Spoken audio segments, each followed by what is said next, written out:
block for Parliament. At 17 years old, I was one of those interns working out of his office, riding around in the Luke vans, getting people registered to vote. So I look as Luke as the father of Miami. But Luke, I just want to say I love you and I appreciate you and I'm grateful for you. I'm happy for you. Be proud. Luke Campbell Way, Liberty City, Dade County, 305. Make some noise for Uncle Luke. Everybody that's out here, they're out here because we all got something in common. And what we have in common is we help. We help kids like this. Gil Green helps and inspire. DJ Epps helps and inspire. Devontae Friedman helps and inspire. DJ Khaled helps tremendously inspire. My good friend Stan the Man over there helped. E-Class, who was here, helps and inspire. These guys do a lot of things that you all don't even know. I mean, teach, owns a restaurant, helps and inspire. I mean, that is what it's all about.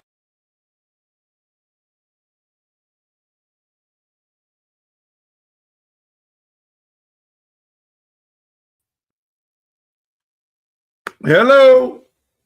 Hello. Oye. Hola. Oh, hola. ¿Cómo está?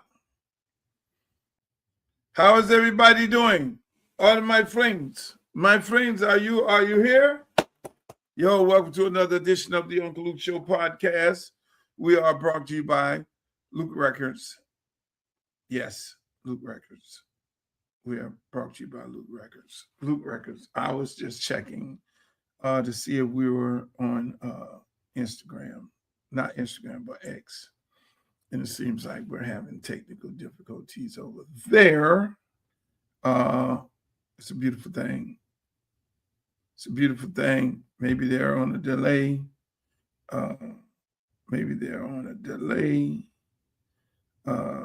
We're having some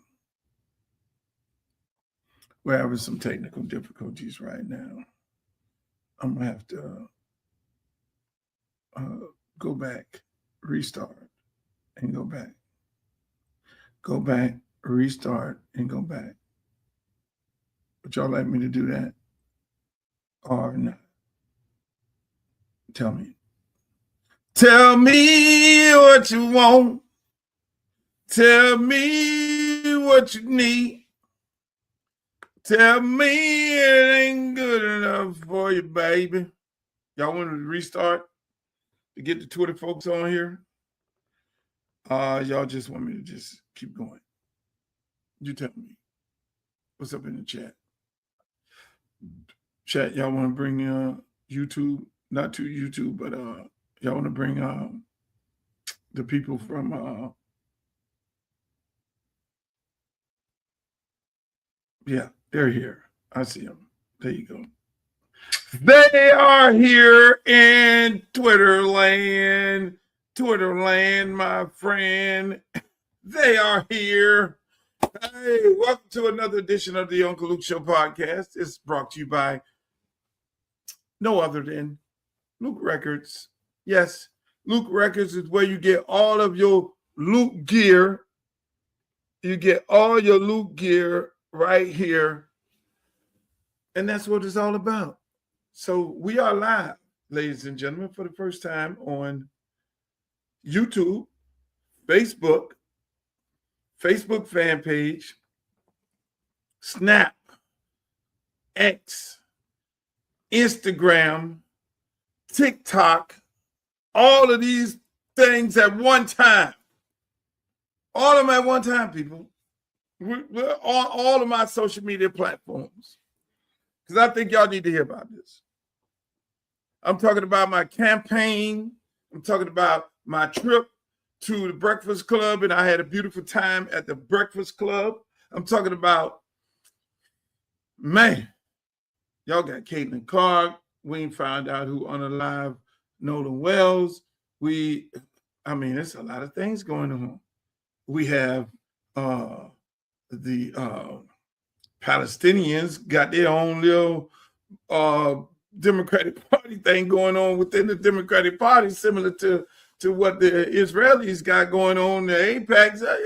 It's a lot of things going on here. You got Donald Trump executive orders, new executive order. You know, when I'm gonna get into that. When he does these wild and crazy, outlandish executive orders, you know, it's some underlying things going on while he's creating these executive orders. So it's like a smoke screen of things that are happening when he does his executive order. So again, I mean, that's a movie in itself. It's a movie in itself. Hey, right now I need you guys to like, share, and subscribe to the show on all of my platforms. Like I said, we're on Facebook. We're on Facebook fan page. We're on YouTube. We're on Snap. We're on X. We're on Instagram. We're on TikTok. Everybody, TikTok. You know, and I'm just saying, like, share, and subscribe. This is what it's all about. Y'all folks on TikTok, y'all get to see the Luke Show live right now. Yeah, we're live. You're gonna get it and more. You're not gonna get the feeds that they may get because StreamYard is ass and they suck. Just keep it a buck. Y'all know how I am. Speaking of keeping it a buck, I keep doing these interviews, right? And people just say, you know, they ask me a question as a candidate, and hold on before I get into that. How was you guys' day? Where y'all from? Put it in the chat. Where you from? How was everybody's day? Did you have a beautiful day today? I can't just start off by just having you guys just talking about me, you know, because it's not really about me. It's more so about you. And you're the most important piece of this show. So I want to get it twisted. Every now and then I get a little ahead of myself because I be having so much to talk about. And then for some reason I end up on here for God knows how long. Streeter comes in late. And before you know it, the man comes in this dude comes in every week, like an hour and 30 minutes in the show when I'm like getting ready to get off. What's up, Miramar? How you doing, Miramar? I'm broadcasting live in Miramar right now. I'm at the crib with no food. No food. This is bad. No food. Nothing is cooking. Nothing on the stove. Ain't no, you know how it is on a Tuesday. You smell the aromas of the pots cooking because you know you ate the leftovers from Sunday, and on Tuesday you get your brand new meal. Tuesday, Wednesday, Thursday, you got to eat out on Friday and Saturday. Then you get that big meal on Sunday. I ain't got none of that going on because I'm running a race. I'm running to be a congressman in Congressional District 20. So I have no social life. I have nothing. No social life at all. Zero. No girlfriend. No, nothing, nada. And I'm scared to talk to anybody because, you know, y'all have a toxic world going on right now. Everything is so toxic. You date a lady right now, you will be up the creek. Because before you know it, you have to be checking yourself. Oh, am I going, I want a Birkin bag. And you say, no. Well, I'm going to call the people on you. Call the people on you, said you did something. Not right now. Maybe later. That's the world we live in, unfortunately, people. We live in a very toxic, transactional world. Everything is a transaction. You don't get the Birkin bag out of red bottoms or whatever it may be, you're liable to be going to jail. It's so bad. I'm scared to date. I'm so scared to date, especially running for Congress. No. If you have a wife, stay with your wife right now. Don't do it. Wives, you are in high demand. Your husband is going to give you any and everything you want because right now, this thing ain't playing.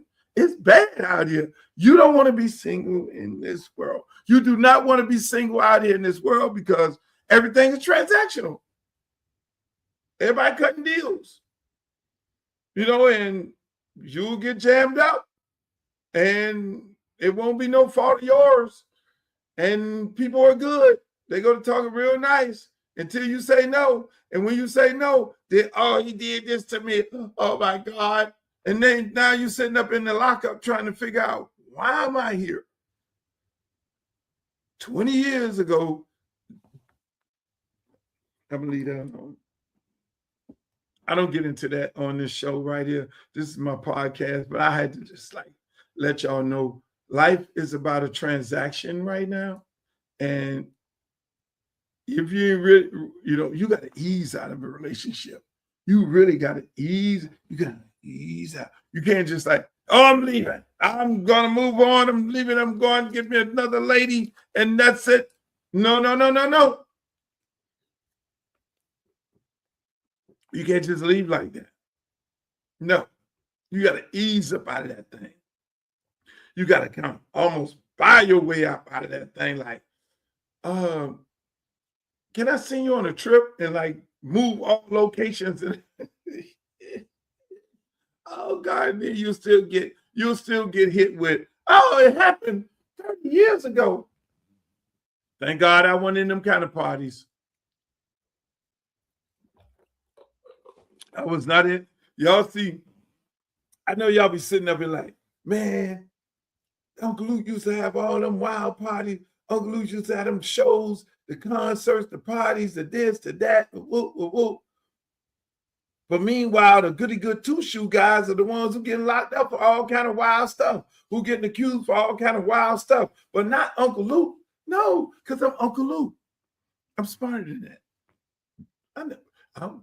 You saw that man in the circus. It's the guy that run the 3-ring circus.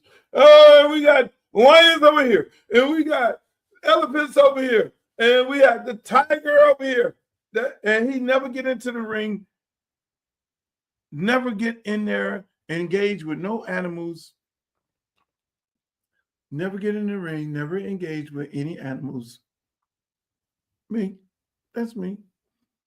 So I would sit over there like, oh, time for me to go. I'm the time for me to go guy. I'm the guy who always like, yo, it's time for me to go. So that's why I know all of my opponents who are running against me, now they're starting to get nasty. It's starting to get nasty. It is bad. It's getting bad. I mean, hey, somebody put out something on Odell. Ooh, it's getting bad. It is getting bad. I was wondering when it was going to get dirty. I was like, this is a nice, peaceful race. Nobody is getting dirty. And I'm sitting up here like, Miss Gloria sent me something on Odell. I got to post it on here. It's getting ready to get nasty. This thing getting ready to get real nasty. And I'm going to try to get it on here, but it's like I'm trying to figure out who and why and when did they decide to get exotic at what point? So, I mean, people are getting nervous. In my race, people are really getting nervous because they're seeing candidates come. They're not seeing the numbers that they expect, number one. They're seeing some totally different numbers. They're like, okay, man, in this kind of race like this, they're looking at the people coming in. I'm posting the people coming in. Look, we got you, look. We love you. We vote for you, baby. They're seeing that, and they're seeing the career politics. So here's the deal. The career politicians in my race, this is what I'm forecasting. I need people to go out there and vote. If you know anybody in Broward County, you call them up and say, man, take your ass out there and vote for Uncle Luke. This is history. This is history that we're making. This is what's happening. So in my race, you have super voters, right? The super voters, they're the people who vote in every election. We know who those folks are. They're normally anywhere from around 55 to 65, 70, 80. They're super voters. They vote in every election, primaries, whatever it is. No matter what it is, they're going to vote. Then you have people who vote in the presidential election, super voters. Then you have that extra group of people that vote in the presidential election. Then you have a group of people who have a voter's registration card that don't use it at all. They just got tired, and they just sick and tired of it, and they don't vote. So let's take, for example, this election last time, where Dell got beat by 70 points by Sheila. That's last election, she won by 70%. He'll run around and tell you, oh, I only lost by 5 votes. That was the time before. No, the last time he ran against her, it was 70%.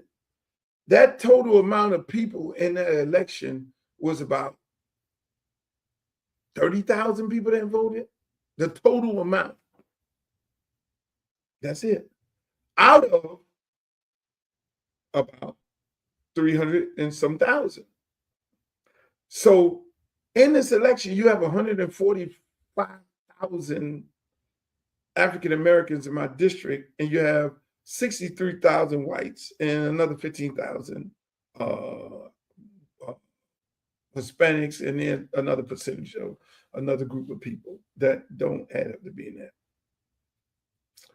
So that's why if 145,000 people who have voters' registration cards go out and vote for me, let's say 100,000 go out and vote for me, we win this easy. If 30,000 go out and vote for me, we win this election easy. That's how easy it is.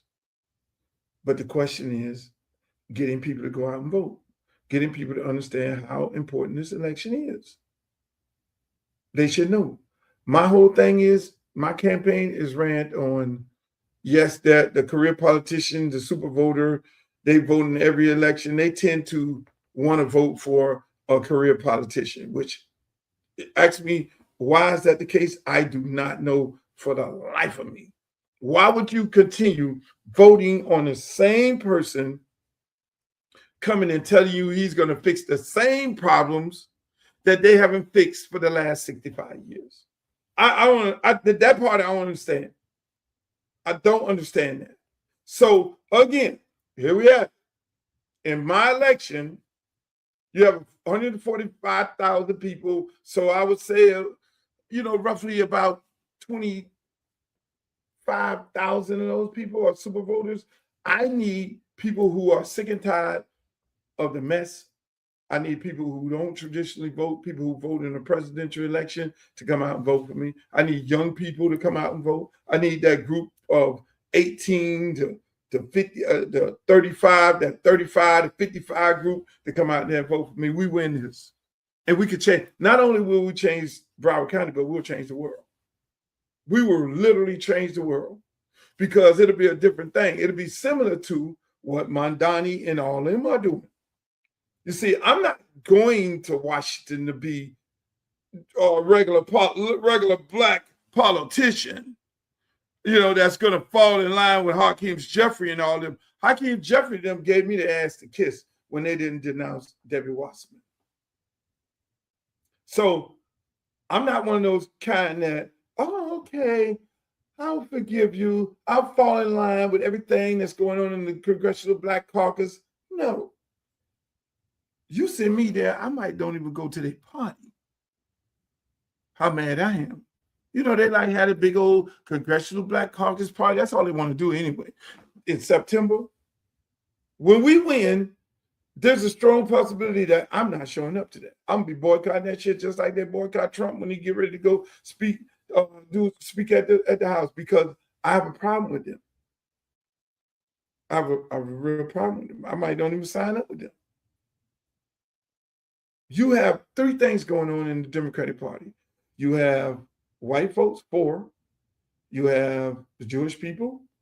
You have the Palestinians now. And you have black people. The black people are controlled by the Jewish people. AIPAC controlled all your black politicians. That's why they could never say anything about Debbie Wasserman. That's what it is. So all of your black congressional members and all that, they're not controlled by us. And I'll break that down why they're not controlled by us. Now you have the Palestinian people. They mounting up, getting ready to do the same thing that Jewish people are doing, have been doing with AIPAC.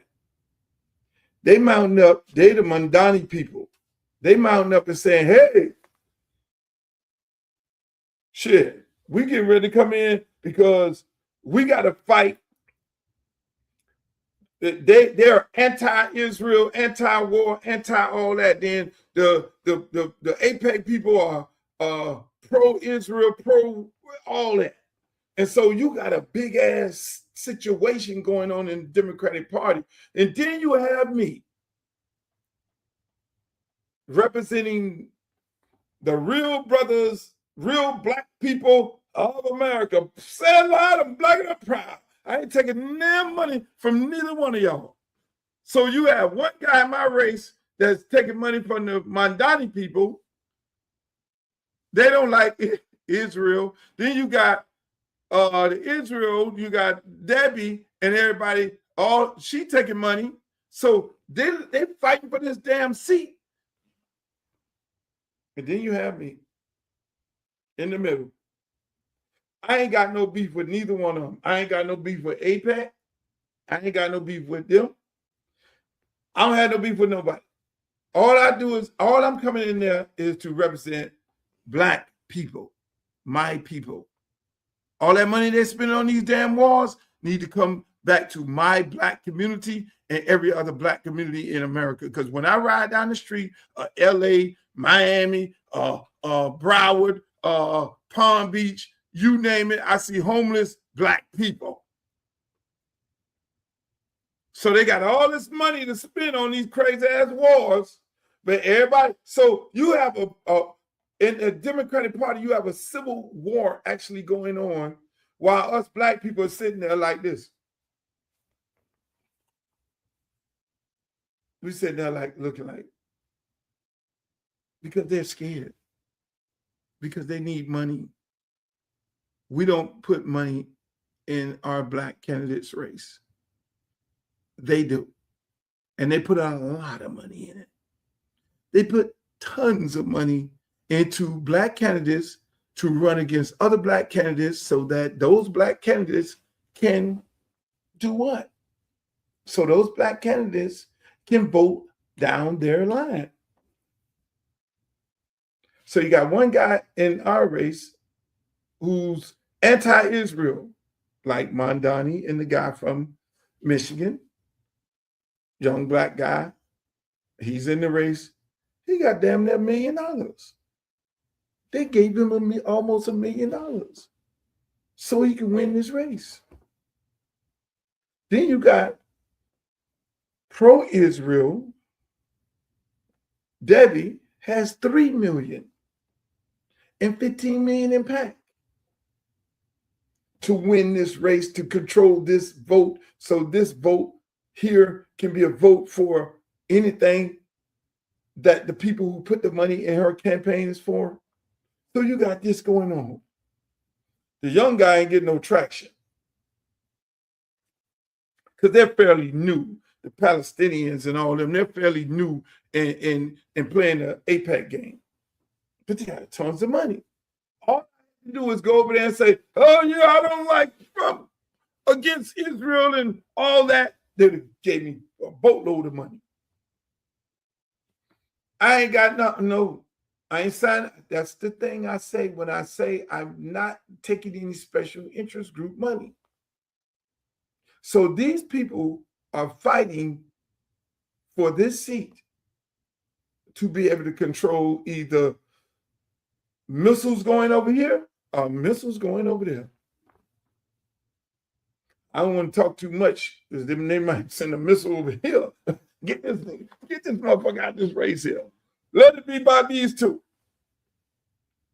But it's never nothing about black people. You see how that works?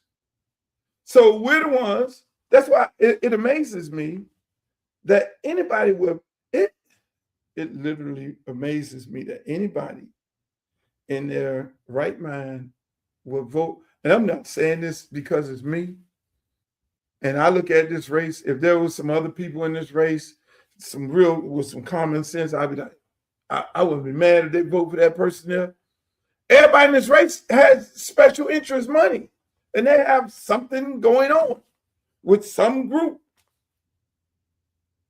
If there were one person in this race that didn't have something going on with one of them groups, I'd be sitting up here saying, you know what? If I lose this race, I wouldn't mind losing this race to that person. If there was somebody in this race that I thought would do the right thing for the American people, for African American people, for my congressional district, I wouldn't be in this race. I got too many other things to do. But God put me in this race. Because I every day I'm like sitting there, why the fuck am I doing this shit? This is bananas. Hey man, I'm in the third quarter of my life. I'm chilling. My son going to college. You know, he got last year in high school. That's the last one on Joseph Coat. And boy, I take this laptop. I can work from Jamaica, the Bahamas. I can go wherever. I can a big house. I can downsize this motherfucker here, and I can just be chilling, doing my movies, doing my documentaries, doing my music. Go get the yacht and just be like ride around it. I could be chilling, but no, God put me in this race. I'm like, why would you do this to me? He put me in this race to do what? Help people. But he put me in this race already. And this race, I've already won. I've already done God's work. A large part of the work God wants me to do by getting in this race, I've done it. I've exposed the Congressional Black Caucus for who they really are. They don't represent Black people. You would have never known that if I wouldn't have got in this race, because they would have let old Debbie does District 20 would have been up in here doing District 20. Nobody would have talked about it because nobody else in this race that's going to gather the national attention and that's going to call the Congressional Black Caucus out and the Democratic Party out in the manner in which I've called them out. Think about it. Erase me out of this race. There would be the national media. I won't be sitting on CNN and all these other national networks talking about the travesty that is happening within the Democratic Party. You are trying to gerrymander and erase an African-American seat that's been held by African-American for over 30 years. And you're trying to tell me you're going to only have one African-American representative in the entire state of Florida, Black person in Congress if Debbie wins? Really? A so-called ranking Democratic person like a Debbie comes in trying and gerrymander, be a part of the gerrymander and then erase a Black seat when she could have ran over in 22, a district that Donald Trump won by 10%, but Joe Biden won it by 5%. Could have easily went over there with your $3 million and $15 million, but no. God put me over here to expose the deficiencies within the African-American community when it comes to this Black Congressional Caucus. It's already been simmering up about how much AIPAC money we take. Now, do I oppose AIPAC or any other PAC? No, probably them. They can do whatever they want to do. It's their right. They fall up under the rules. If they're going to buy some niggas, that's fine. But you got to be able to be bought. See what I'm saying? When they say guns don't shoot people, people shoot people. They say that. That's their argument. And I say Black politicians don't have to take that money to be controlled. You know what the old saying say? All money ain't good money. And my friends on Twitter, They want to get all sassy and jazzy. Look, you're destroying the Democratic Party. Can you be a little more eloquent with it? No, I'm not being eloquent with nothing. No. Everybody got all up in arms. Oh my God. Fucking agree with Donald Trump. When I said, hey, damn, fuck. As bad as it may seem, I gotta freaking agree with Donald Trump. They do rig elections. I'm in something that I've been in one time in my life, but I never really ran a real campaign, and they do steal votes and shit. And they stopped right there. They stopped when I said, oh, I can't believe I'm almost about to agree with Donald Trump. The worst thing in the world. They stopped right there, and nobody listened to the rest of the message. This is how crazy we are. These people play on y'all. Intelligence. They know certain things trigger you. They know certain things get to your mind. They know certain things they say. They know they can tell you what to tell you. They play the game of the propaganda machine, which is Fox, CNN, MSNBC. They play that game with y'all all day. They're like divorce lawyers.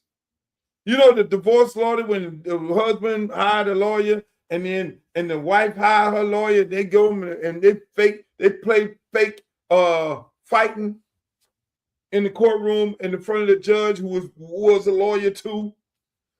And all of them act like they're fighting, and you sit up there like, yeah, my lawyer, get that motherfucker. And then, yeah, get that lawyer, get her ass, take her down. Meanwhile, the meter running up, you're getting charged by the hour. Oh, by the way, you need another retainer because we got to fight that bitch. No, okay, get her. The meter is running up because two people don't want to come together and say, hey, we don't need to do all this. We don't need to pay these people right here. And the judge down with them because all of them going to go to the party together. As soon as they leave the courtroom, they're going over to Capitol Drill. Hey, Bob, you put on a great show today, huh? Yes, you did. Yeah, how you doing? All right, yeah. And the judge sitting over there, send the judge a drink. Yeah, keep this shit going on. These two dummies that we getting this money from. That's us. That's the American people. Holy, I'm the Democrat. I'm a Trumper. I'm all this here right here. We're fighting against these Democrats. The Democrats get on the TV and like, yeah, I don't like you and I hate you and all that. But then when one of them get unalive, like homeboy the other day, you see what they really all about. Oh, I worked with him so long. He was such a great guy. And you're a Democrat talking nice about a Republican. He was such a great guy. I went to his daughter's event and I went out with his kids and his wife. I love you so much. I'm so hurt for you. Meanwhile, it's like that dude that was taking down statues and shit. He was like, anything Trump said, he was like, yeah, fuck that. You know, all this, it was a part of the oppressive machine. And they'll show you. God put it in a situation where he'll show you this is what's really going on. And so I say this to say that is why I've done a large part of my work. Now, either y'all get it or you don't. Either y'all realize that the Congressional Black Caucus and the Democratic Party, it needs to be revamped, overhauled. All those people need to get thrown out, kicked out, brought in some real people. You understand the political process because I'm educating you. Like I told a family today, last night I went by the cigar bar, white family. And they came up to me, Luther, man, we really like the fuck that you're running because I know you gonna do the right thing. You've been doing everything for the kids. I seen you grow. I seen your work and all that. This was the white family. I grew up on your music. The wife and all that. And they had the little son, Bobby. You can't hear Uncle Luke now, but when you get old enough, you're gonna be able to listen to Uncle Luke because he's a great guy. And it was like, how do we pick I was like, this is what you need to do. Do a little research before you vote for any one of these characters. And that includes me. Look at the campaign financial report. And I tell all y'all to do the same thing. Look and see who made those large donations. And then you go and Google them. Just Google those people who made those large donations. Google the PAC, who's funding those organizations. Then you'll see what that candidate is really going to be all about. Because you don't nobody gives nobody money in those large amounts because they like them. Oh, I like him. He's my friend. No, ain't nobody no friend. If you got a construction company, you're putting that money in, you expect to get all the construction jobs. And then now you go look at that development, the developmental company, the company that does the development, and you pull them up and see where they did their development at. Oh, he was one of those developers at Harlem. Oh shit, they gentrified that. Oh, he was one of those developers at Eastlake. Ooh, he was one of those developers in Liberty City. Ooh, whoa, whoa, oh, oh. I see where you going with this, boss.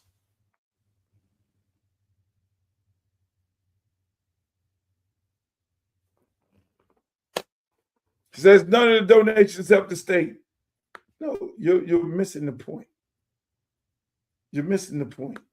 Those donations are going to the candidates, and the candidates are repaying those politicians for their campaign donation. That is why the politician goes in there and have a meeting with them, and the developer or his group say, you got $1 billion in affordable housing development. If we play ball? If we'll dump a bunch of money into your campaign, if we're gonna get moved up to the top of the ladder to get them bids to get that money. Oh yeah. Next thing you know, he then dumps a whole bunch of money into the campaign.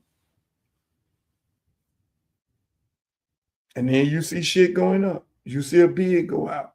You see people who look like us don't get the bid, and then you see people who don't look like us doing the work on the site. And then when the person build a building up and you see the building go up, and then you see people who are sitting at the front desk doing the qualification.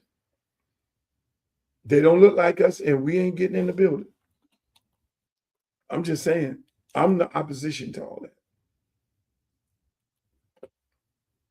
I'm the opposition to all that. I ain't ran by no special interest group. They ain't get me to go bomb over Baghdad. They ain't give me they're going to have a real reason. All this Ukraine money, I ain't about that Ukraine money. What that got to do with us? Russia is fighting Ukraine, and what that got to do with me? Oh, Ukraine is one of our allies. What? Okay, I believe in supporting your ally, but let somebody else support that. We done gave damn near $195 billion with a B. We done gave damn near $200 billion.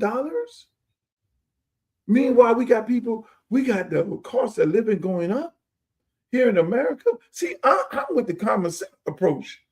They're going to go in and Hakeem Jeffrey going to say, all black Democrats, and we're going to go and vote for the bill to give all the money to Ukraine. The Ukraine president came in and he spoke before Congress and he said he needs this money because hey, look here, man, you better handle your own fucking business. We gave you enough money already, boss. No.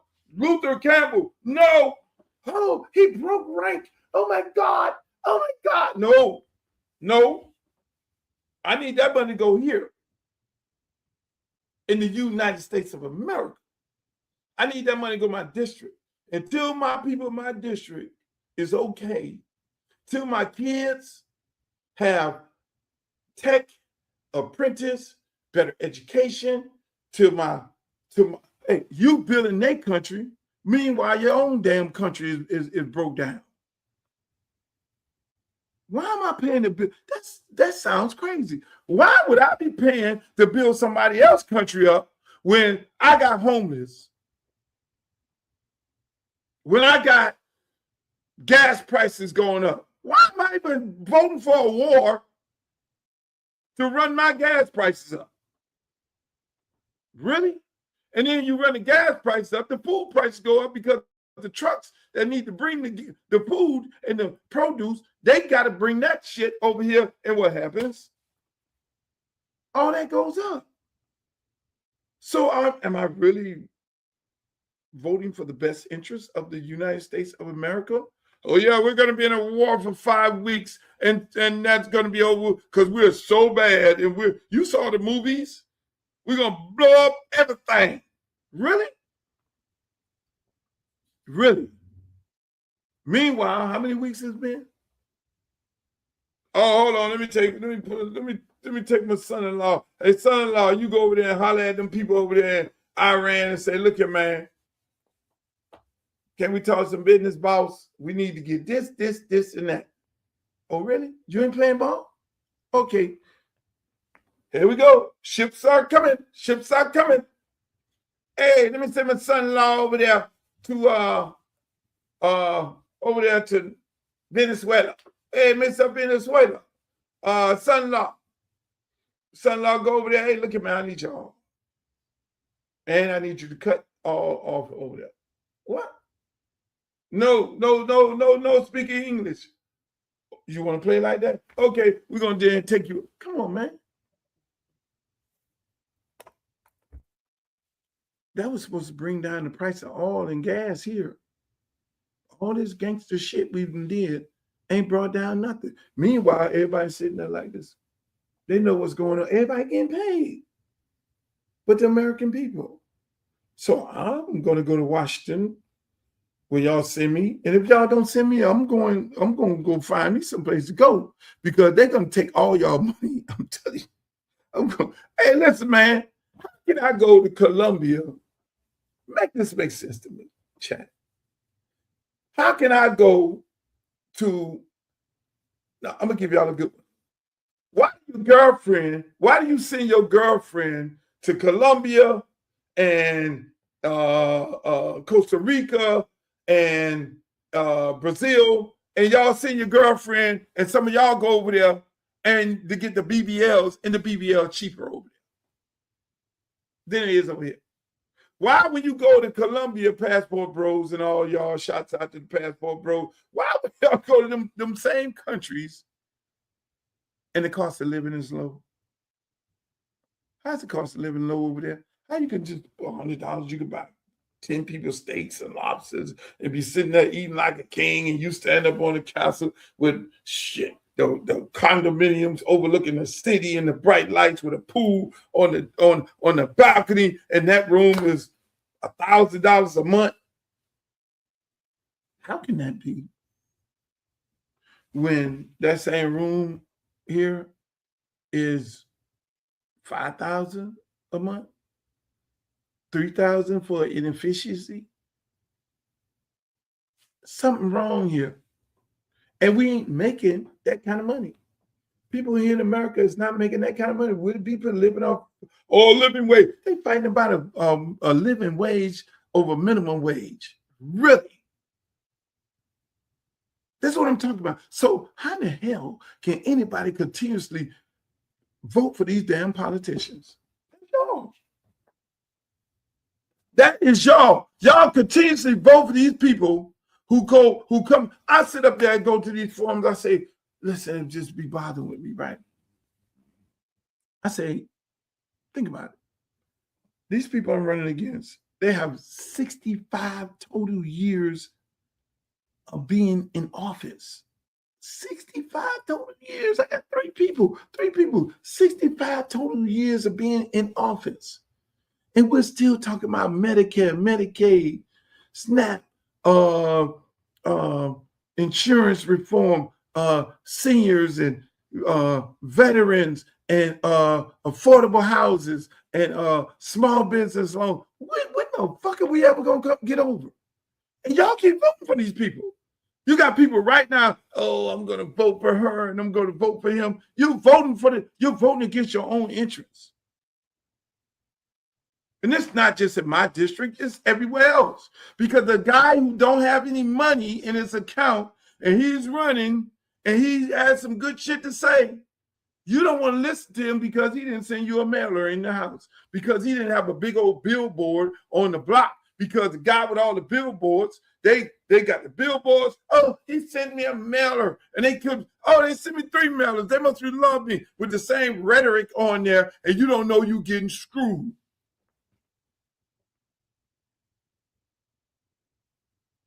I'm just saying. So are we broke in the pockets and broke in the brain? My daddy always told me that long time ago, man. God bless his soul. Thank you, Jesus, you gave me that kind of daddy. My daddy said, look here, man. You will always be rich in the pockets if you're rich in the brains. If you're broke in the pocket, if you're broke in the brains, you will always be broke in the pockets, because I can give you $1 million right now. If you broke in the mind, you're going to eventually spend it all and be broke in the pockets. So you have to be smart and intelligent and get into them books and know how the world works and know your history and know where you came from in order to know where you're going, and seeing the things that they're trying to do to you as they go, because they're always reinventing themselves and they're always plotting and planning against the suffering of African Americans. And we sit here today and we think we have overcome, and we haven't. Because a large part of us are broken in the brains, and they know it. They know it. They go get 5 pastors who you believe in, pay them off, and they parade, and the pastor parade the people up in the church, and you look at them, and then the other guy who you should be voting for, the pastor don't acknowledge him in the church. I've been to churches in this district and was sitting in the church and they ain't got acknowledged. Luther Campbell. Only time the acknowledgement came was when the people came out to church and I was standing outside, because I am a celebrity. They was like, you was in the church? The pastor knew you was in the church? Yeah, pastor got the message that I was in church. Oh, really? Pastor ain't not. Well, I'm gonna tell you right now, I'm voting for you. I already see how this going. But then now when Miss Daisy and Karen come up in the church, they didn't parade Karen all the way up to the front and brought Karen up on the thing, gave Karen the microphone. Here you go, Karen. Go ahead, Miss White Lady. Lead us back to the goddamn fields.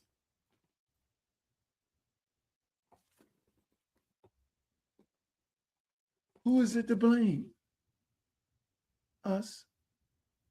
Who's to blame? Us. That's why I love these young kids. I love these young kids.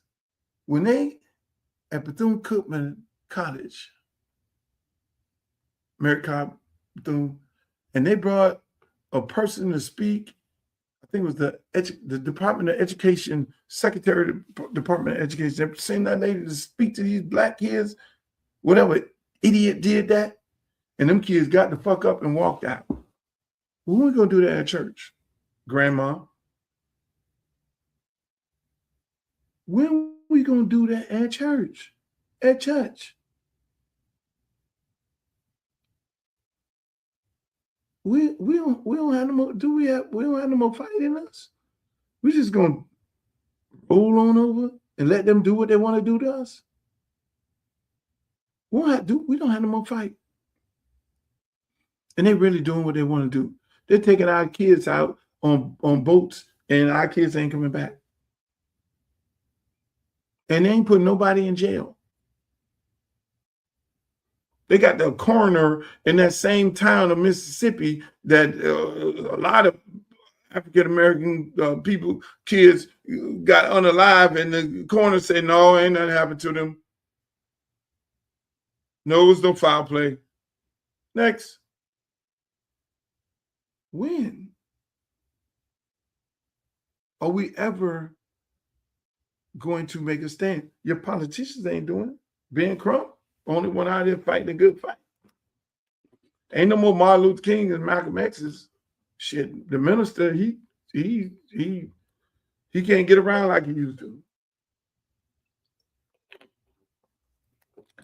They've erased all your black leaders. They try to give you Al Sharpton.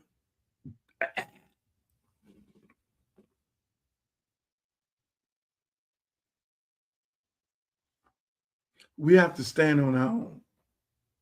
You have to get on the phone and call anybody, everybody from Broward County. I'm like, the people in my congressional district, I'm like, do they really get it? Because they should be blazing up in them polls, in them precincts. I know people got a lot of things to do. I'm out there at the poll every day. I go over to the poll in Tamarack, them white people going in there. Because for 30 years, they have not had white representatives. And for the first time, they got a white person running in the race that they could be like, fuck these Negroes. We're going to get us a white lady, and she's going to do all the white lady shit for us. And she banking on that, but she's not going to get all the white people. So a lot of these white folks like me and don't like her, because the ones who are wise and aware, they know that thing is not kosher.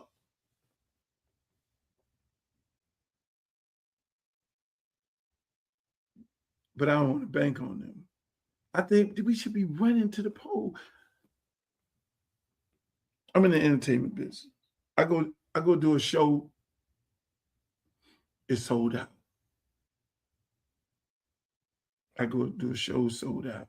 I know other artists come to town. Cardi B come here, sold out. J. Cole came here. He didn't even do no advertising. Sold out. 20,000. Vibe Cartel, Sunrise, sold out. 20,000. DJ Khaled, sold out. Rick Ross, sold out. Everybody sold out. Do we have our priorities wrong? Are you going to be able to continuously afford to buy that ticket? Do we not look at our way of life?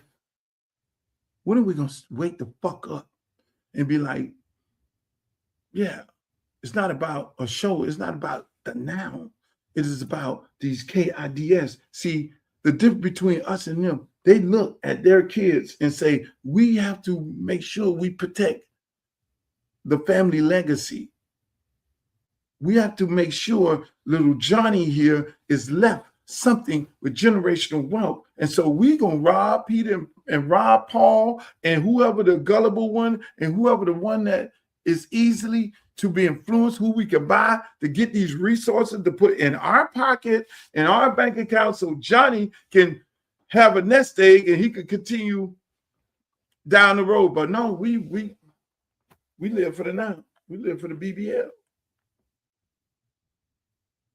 I ain't saying nothing wrong with doing whatever work on your body, going to the show, going to the club, dressing up, looking good, because we're gonna do that.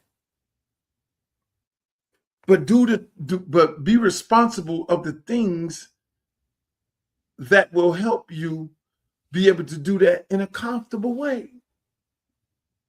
Be responsible and respectful of KIDS. What are we leaving them? We're leaving them in debt. Are we going to leave our kids in debt? Oh, my house is this and that. No, our parents did not leave us in debt. Our parents gave us a house that was paid for. Well, all we had to do was pay the damn taxes.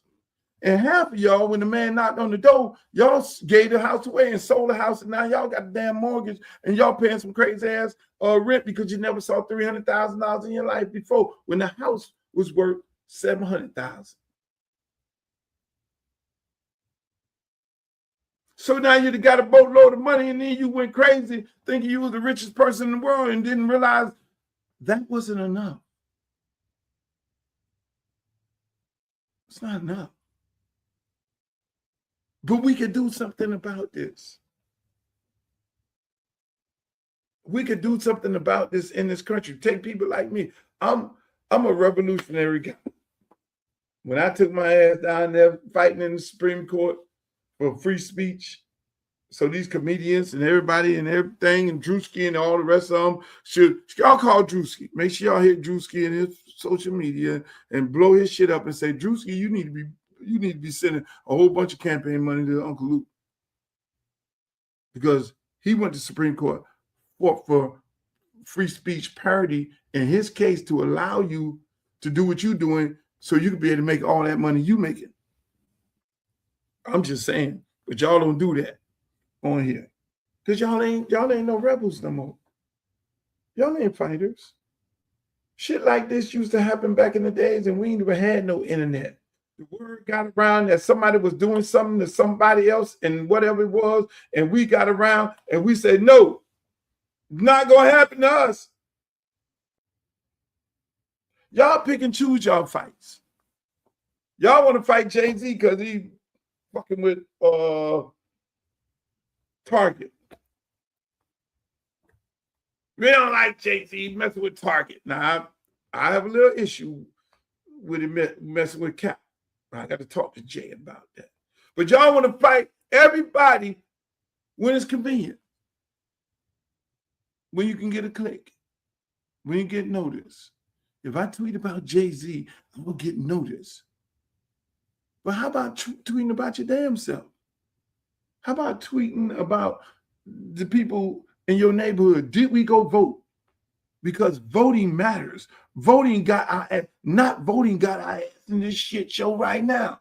Everybody say, yeah, oh, I vote for Kamala. Y'all gonna fuck around and find out. Well, I'm gonna tell you like this. You let Debbie get in there, you're gonna fuck around and find out. And I'll be like this, like I was with Trump. But I voted for Kamala. Ain't on me, that's on y'all. Look, can you come help us run again? No, y'all got one shot at the money with me. I'm on vacation. Like the little babies say when they fall down and they hurt their leg, you say, are you okay? The baby say, I'm okay. I'm okay, mommy. When we gonna wake the fuck up? We could do all that stuff. We go watch the football game, we go to the park, the Chili's and all that, but handle your business. Handle your fucking business. And what is your business? All you got to do is be in the corner on a lunch break, or when you're on the way home, or before you go to work, wake up a little early. You know you ain't got to be to the job at 9 o'clock. You ain't got to be to the job at 9 o'clock. So, yeah, you got to wake up. You got to get in on the road at 8. But take your ass over there to the pool. What time you get home? I got to get the kids to the park at 6 o'clock for practice. Okay. Well, you got off at 4:30. Ride your ass to the poll. And if you know you can't do none of that, get you a mail-in ballot, which is too late now. But you're voting for your future. That is what you're doing. Because these people get in there and they're going to take advantage of you. And you can't be a part of the Me Too movement in this. Listen, man.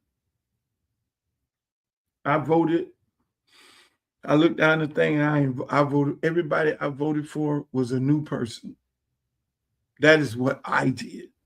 If you were a school board or a judge or whatever the hell you was, if you were somebody, I voted for all new people. I ain't voted for nobody that held the office. Because y'all are a part of the problem. Y'all are not a part of the solution. I go to these places, people. I literally go to these places. And what do? I sit up there and be talking Medicare. I'm like, yeah, I'm going to go fight for Medicare, Medicaid. I'm going to fight for prescription drugs and lowering the cost of prescription drugs. I'm going there to fight for affordable housing. I'm going there to fight for small business loan money. I'm going to fight for our veterans because I think our veterans are getting treated bad at the VA, and we need to do some things. We need some I want insurance for all. SNAP benefits. I'm going to fight because they want to get rid of SNAP benefits. SNAP benefits. Y'all always change names on stuff. Like it was booty shaking, and then y'all called it twerking when the name is really booty shaking. SNAP benefits, It had about 5 different names. SNAP benefit, they're always renaming shit to continuously sell you shit. What was SNAP before? Welfare. You're on welfare. What's the difference between welfare checks and SNAP? It was welfare, name at one time. It became EBT card. It became, what else it became? It was the welfare, EBT. It was food stamps. Come on, chat. It was all kind of names. They just rename it. These are the things we're continuously fighting for. And it's, food stamps in the African American community. So you, career politician, is coming to fight for all these benefits that we need. Why do we still need these goddamn benefits? What did you do to prevent us to be able to get off of SNAP? What did you do to increase our way of living? What did you do? You did nothing. You brought people in from other parts of, from other communities, and you gave them the construction jobs. And you gave them the contracts, so you never enriched the African American community. You always kept us in poverty. But yet and still, I'm going to listen to you. I'm going to go vote for you.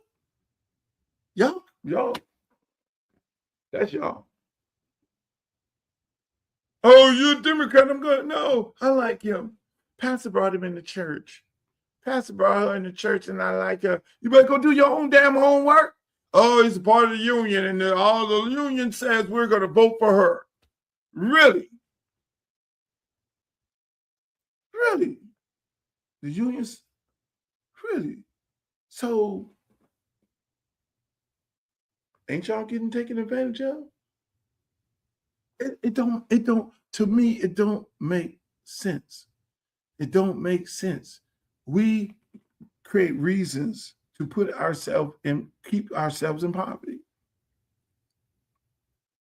They burned down Black Wall Street. They burned down every Black community in America.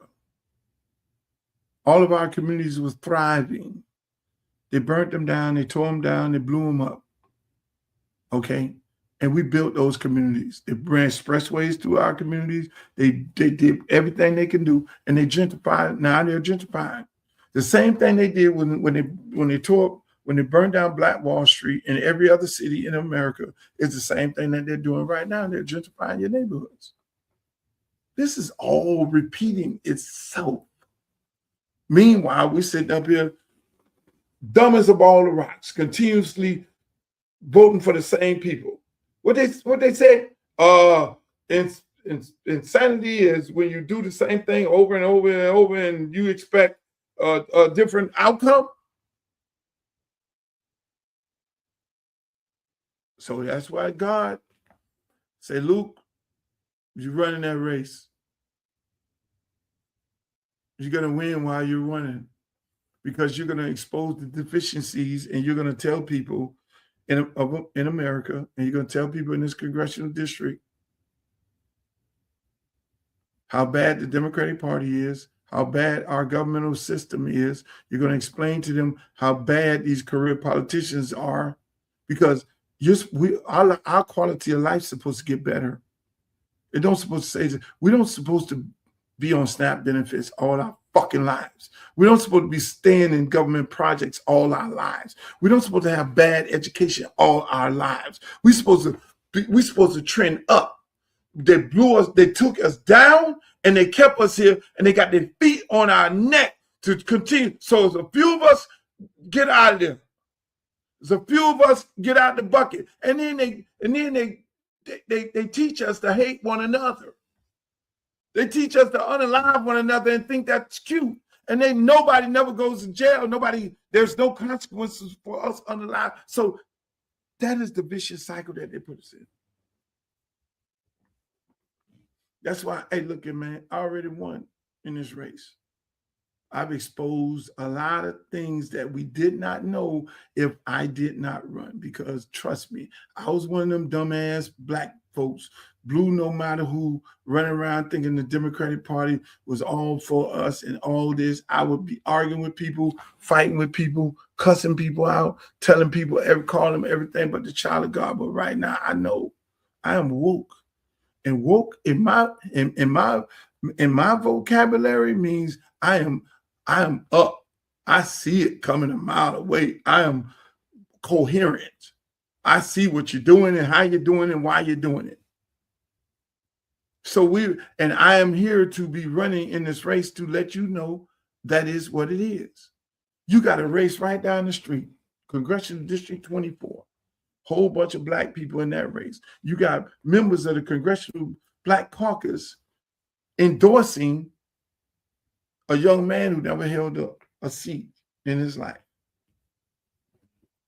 No disrespect to him. I know his dad, I know his grandma and all them, but you're endorsing somebody in a black race, but you're not endorsing a black person in a race where a white woman is trying to take away black representation because she's a Democrat.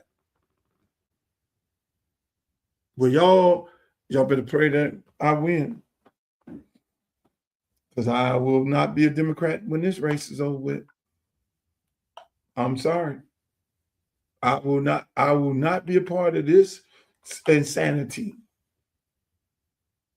And I'm here to tell you, write that down, video it, put it on the thing, replay it, do whatever y'all want to do, stream it, put it on your blog or whatever it may be. You got it.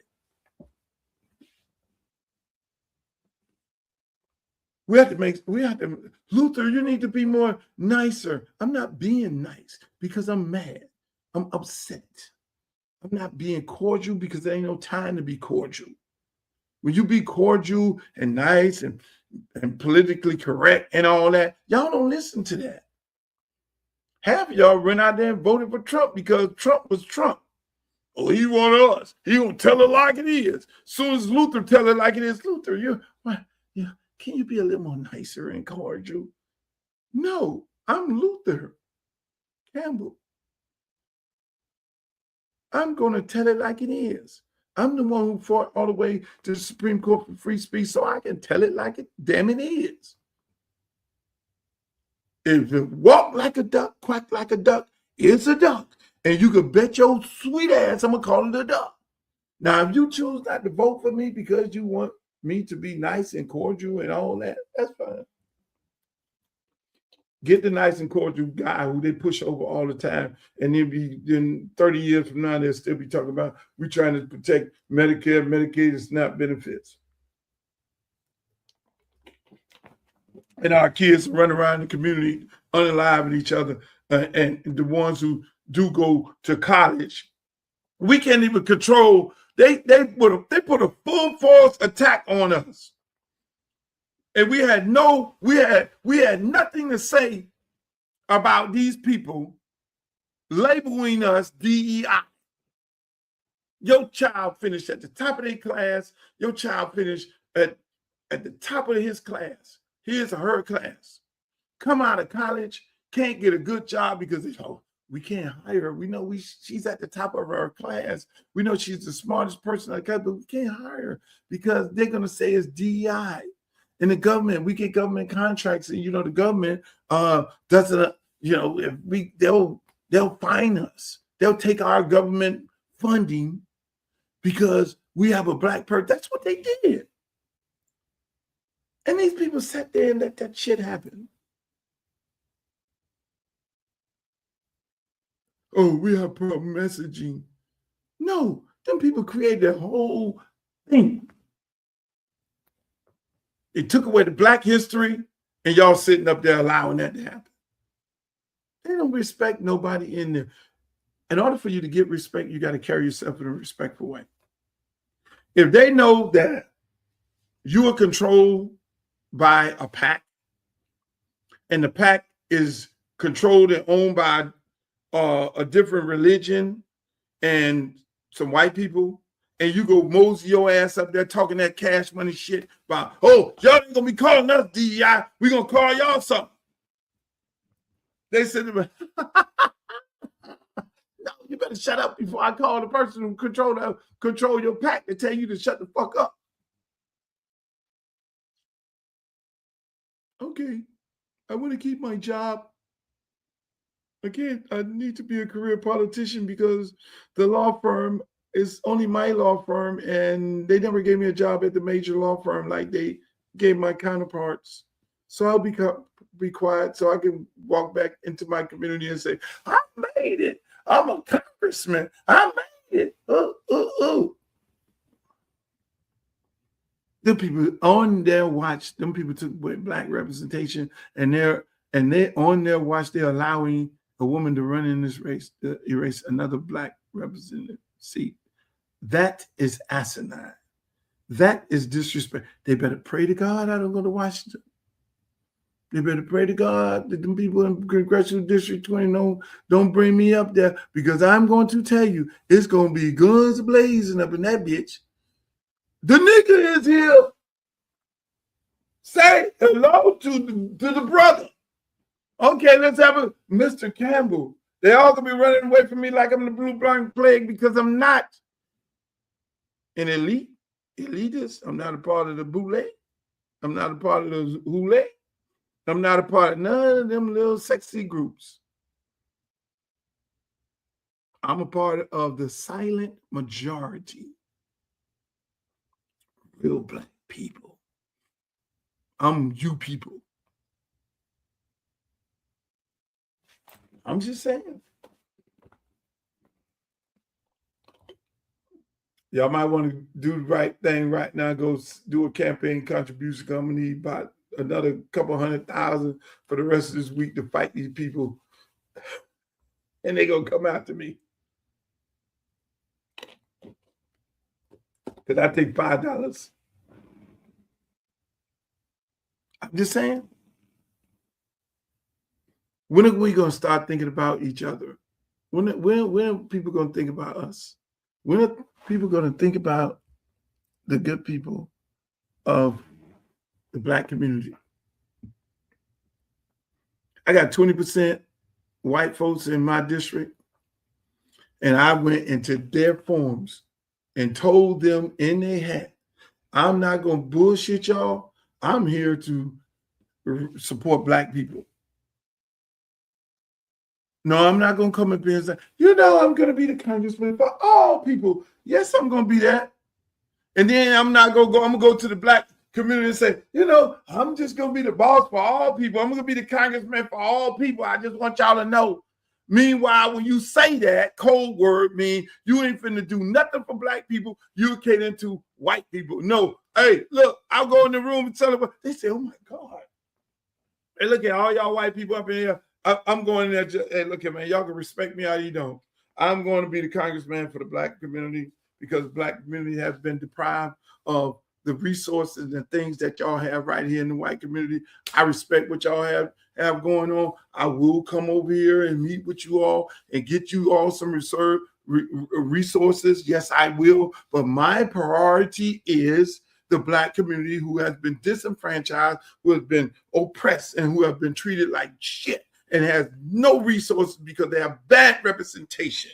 And I'm not apologizing for anything. I'm gonna keep it a buck. I'm not the guy who get the job at the corporation and then go up there and speak up and before the whole group of people and say, oh, and where all the brothers and shit, man. God damn, they finally gave a brother the head of the department. He the president of the company and all that. He gets up there. Yes, ladies and gentlemen, I am the president for all people. Bush ain't did that. Bush went in there and took care of his people. Trump went in there and took care of his people. Reagan took care of his people. Every one of these white presidents, every one of these white mayors, Hispanic, they take care of their people, which I respect that. That's why, for the life of me, I'm still trying to figure out, how are y'all even going to vote for a white lady? You think she ain't finna take care of her people? Duh. I know you all. I know the community. You know the community. You've never been in the community. You represented people who own $1 million houses. You had no business coming in there. No congressman or woman goes into another congressman or woman district and do shit. So how are you sitting up here? How are these people sitting there listening to this shit? It's like, I'm going to go over there in Jared Moskowitz's district and start doing shit. I'm going to go down there in 24 and be the congressman for 24. I'm going to go to 22 and be the congressman. No, you're going to be the congressman. You got enough issues to deal with in your own district. So for the life of me, how in the hell do I know these people? And then the lady go get a picture of her and Alcee Hastings sitting up there. That man over there rolling his grave. You using this picture. And then they go around the corner and just really do it. Go find the man, 85-year-old mama or somebody. These people,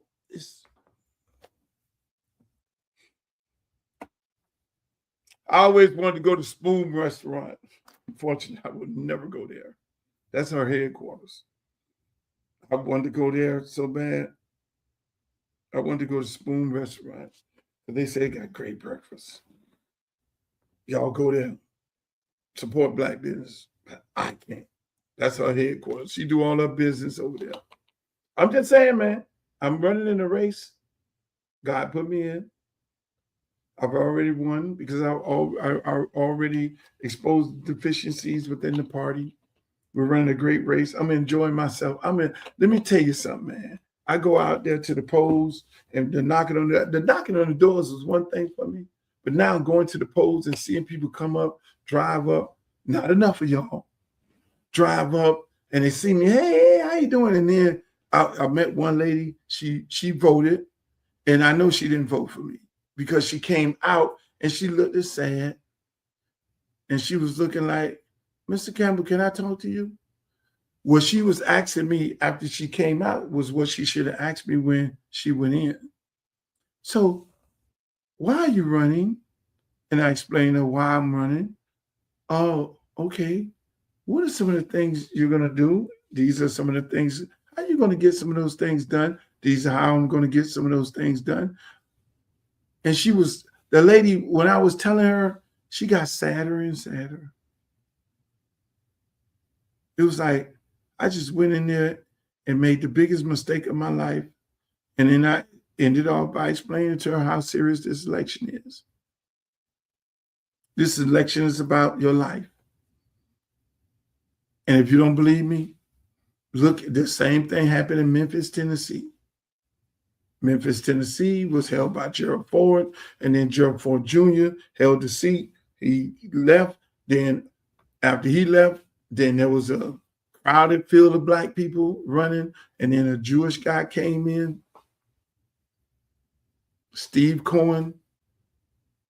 The Black people split the vote. Steve Cohen eventually ended up winning the seat. And at the time, Gerald Ford and senior were congressmen and women. They never had over 160 murders. Right now, they're 385 with a damn AI plant polluting the neighborhood and the community. That's the shit that happened. And crime, and LeBron James on TV talking bad about, and I love Memphis. Memphis got some great people. But that's what they do. When they want to gentrify, what do? Where's the money? Let's talk about this. Where's the money in any community? The money is always in the Black community. The federal money is always in the Black community. Do they need money to build on Star Island or these multi-million-dollar, these $5 million houses? Do they need money to build in those communities? Is the government funding those houses and their buildings and their structure and their high-end 5-star shopping malls? Who's doing that? They're doing that. And you say to yourself, who lives in these houses? Where do they get this money to do this? Where do they get the money? The Black community. Because the Black community is the cash cow. Black community always need affordable housing. There's always $1 billion in federal funds for affordable housing in the Black community. That's just made one of them who live in them big ass houses $1 billion worth of affordable housing.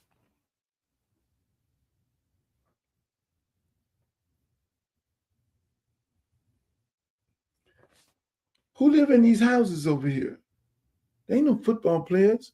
Ain't no NFL team owners. Who live in these houses? $1 billion for affordable housing. But $5 billion to expand the port.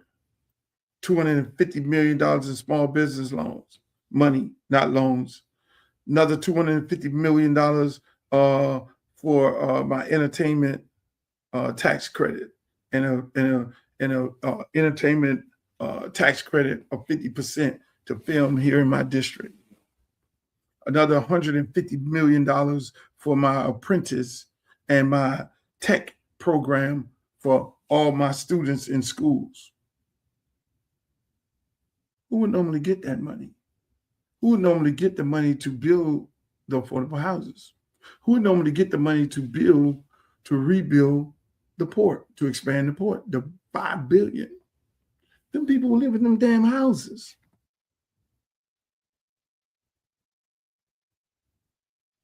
They're the ones get the money from the Black community. When they go to the federal government and say, we need more resources to go to our police departments, and they go lobby the congressman and say, we need money out the budget because we need to fund these our police department. Why do they get funded for the police department? They have to make a case for the money. Because we have all this fucking crime here in the Black community. We need all these special guns. We need all these special cameras. We need all these special cars. We need all these special tanks. We need you to put X amount of federal funding in our police department. Because we have this type of crime. Have you ever rode in one of the rich neighborhoods to see what their police cars look like? They don't get resources for their police department because they have no crime.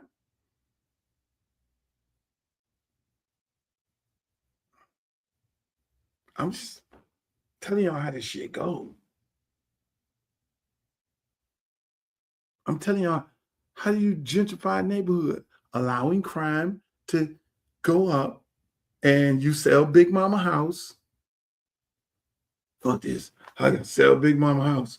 I got my daughter in here. I got my daughter in here. I got my wife in here. We went to college. We came back. She's from somewhere, and I'm from here. And we got Big Mama house, and we trying to raise our family in the house that we have. We don't have no mortgage. We just got to pay the taxes and keep the house up and all that there. People knocking on our door every week talking about, hey, you want to sell? We got cash. You got cash? My friend, we got cash. And then crime going up and down the street. They put a hood house next to you, knowing they selling everything but the child of God up out of there. And you done call the police and say, police, they over there in the house over there doing all kind of things. Police go over there and say, hey, how you doing? Because he in the roll call at the police department, nobody's saying nothing about, hey, man, go shut these houses down. I'll call HUD up and say, HUD, they're selling all kind of shit out the house because it's governmental house. So they let the crime go crazy and then sell low. And once Julio Raimundo and Gladys and Karen buy enough of these houses and these properties in here, they build them up. They take your house, redevelop it, sit on it. And what do? They don't rent it to nobody look like you, my friend.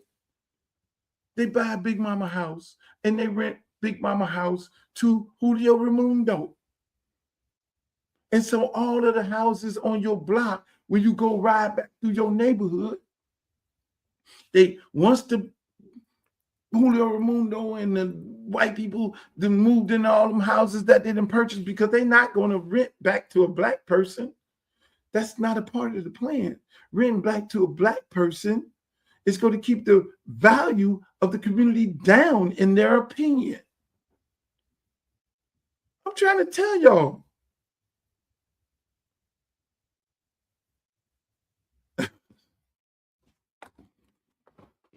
I got till Tuesday.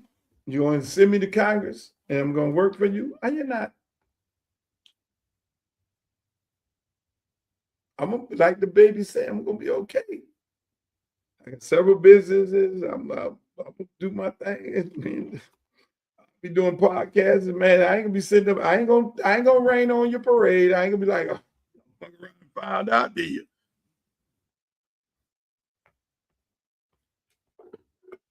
I'm just saying. Go play my song.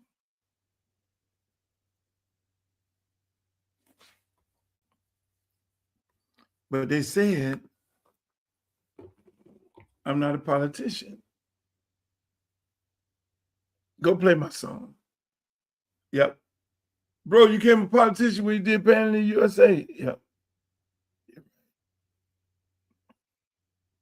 You're right. You're definitely right.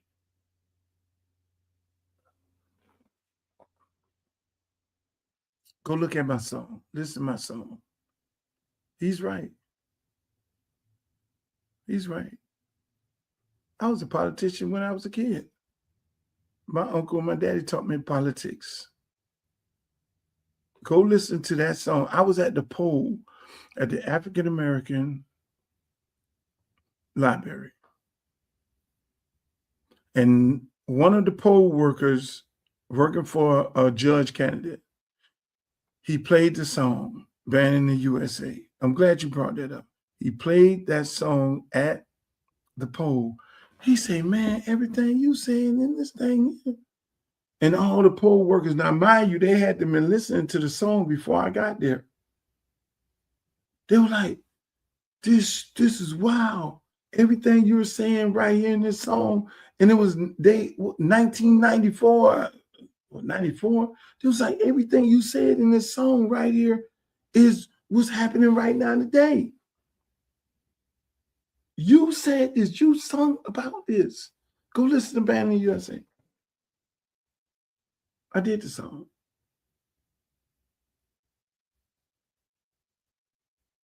I talked about right wingers, left wingers. Go listen to that song, Band in the USA. Hear the lyrics in that particular song. They want to talk about, I'm not experienced. I never chose to run for office. I ran like special election. I was just gathering up a group of voters. This is real election. And I'm here to tell you all, we're going to change the world. That's why I'm really, it's happening. It's happening.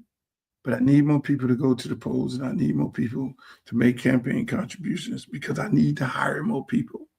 I don't want to buy this election. I refuse. I said to myself, Luke, you're not going to use your own money in this campaign. Because if you use your own money, then you'll be essentially buying the election. This is the people's seat, and the people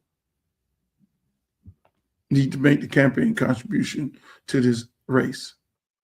And the more the people put into this campaign, the better our chances of winning.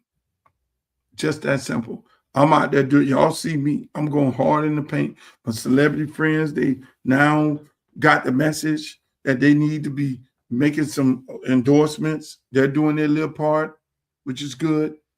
I'm all on the Breakfast Club. They brought me on. I'm doing podcasts. I'm doing interviews.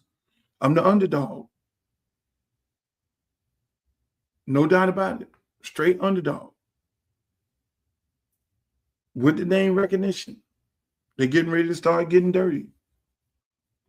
They're actually starting getting dirty in this race. Yeah. I can't make it up.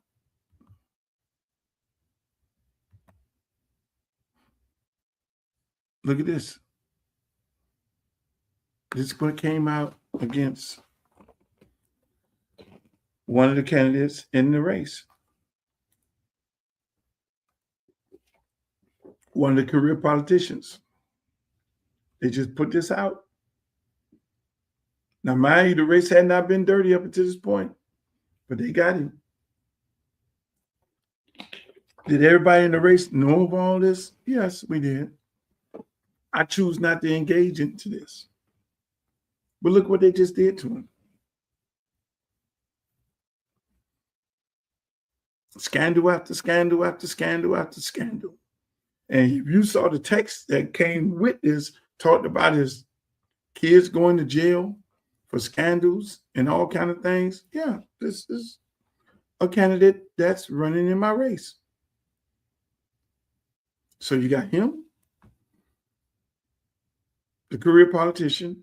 The other person in my race is Sheila Shepard McCormick, who was found guilty of 27 counts. She was found guilty 25 counts out of 27 by Congress, and then she resigned, and she has a for ethics violations, 25 ethics violations, guilty, and she has a federal indictment. Her and everybody in her family and the whole staff. So I'm running against her and him. And they say, oh, somebody needs to get out of the race. Knowing all this, when you get into a race with your opponent, you know all this. So I'm running against him and her.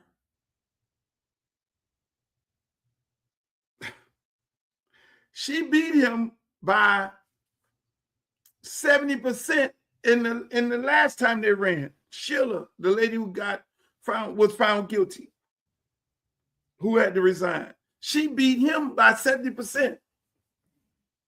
So you got this guy and the lady who was found guilty, who has a federal indictment. Those two black people running in this race with me and the white woman. And you got the young guy. He hates Israel, and he hates Israel, and he's 27 years old, and I don't know if he got a car, and he's a substitute teacher. And then there's Debbie. Those are the people I'm running against. These are the people I'm running against.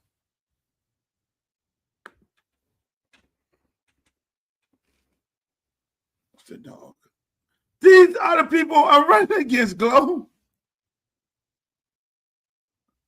And they're like, oh, y'all need to go in the room and one of y'all need to come out and be the clear candidate. And I'm like, I'm the clear candidate here. You got the 27-year-old and you got the scandal former mayor, and you got scandal Congress lady. Y'all need to go sit y'all ass down. Let me run against Debbie Head Up. So my thing is these. I wonder who put this out. I didn't put this out. I don't have the money to go put shit like this out. Send no mailers like this out. Can you believe this? These are the people I'm running against. These are the people who are going to get votes to continue doing what the hell they've been doing.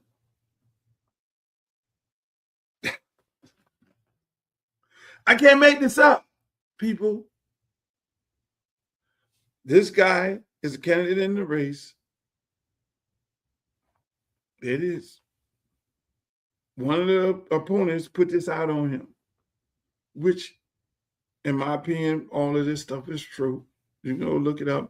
I knew all this stuff was true. That's why I would tell him. He would be like, Luke, can you get out the race? Man, let me run against him. I'm like, bro, there's not too many people like you. You just got beat by Sheila by 70% in the last election. What makes you special. Well, you know, bro, you need to go sit the fuck down. Real talk. You need to go sit down and be a lobbyist or something. Go sit down, bruh. You done had your time. You got too much baggage. You're coming with baggage. What you trying to do? Go to Congress to do what? Voila.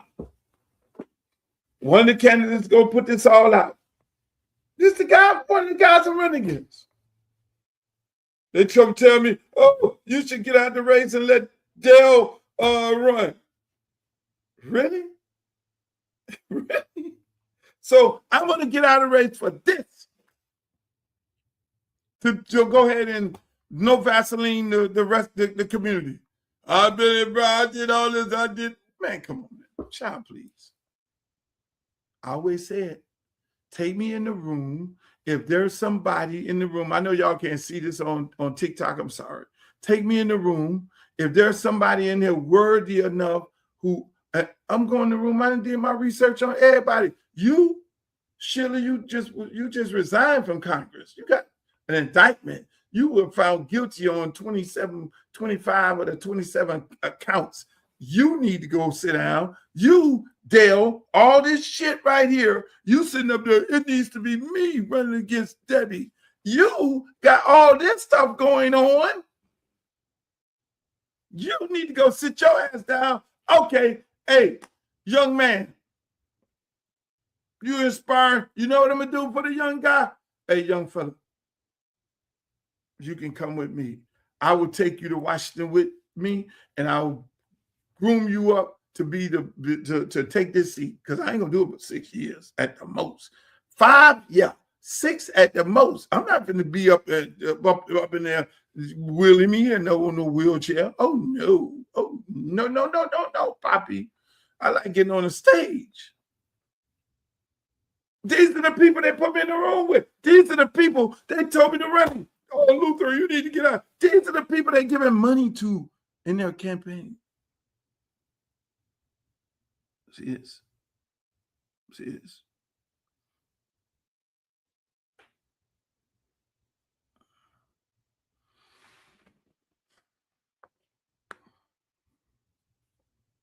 I can't make this shit up.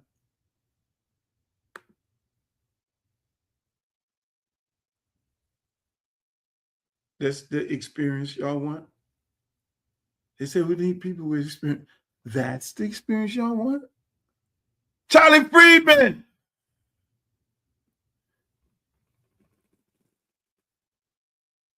You're right.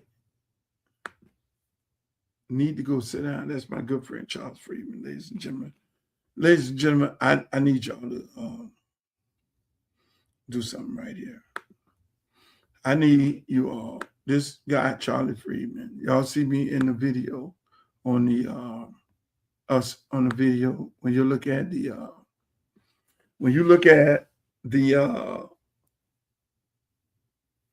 show with what's the damn show? I got a brain freeze.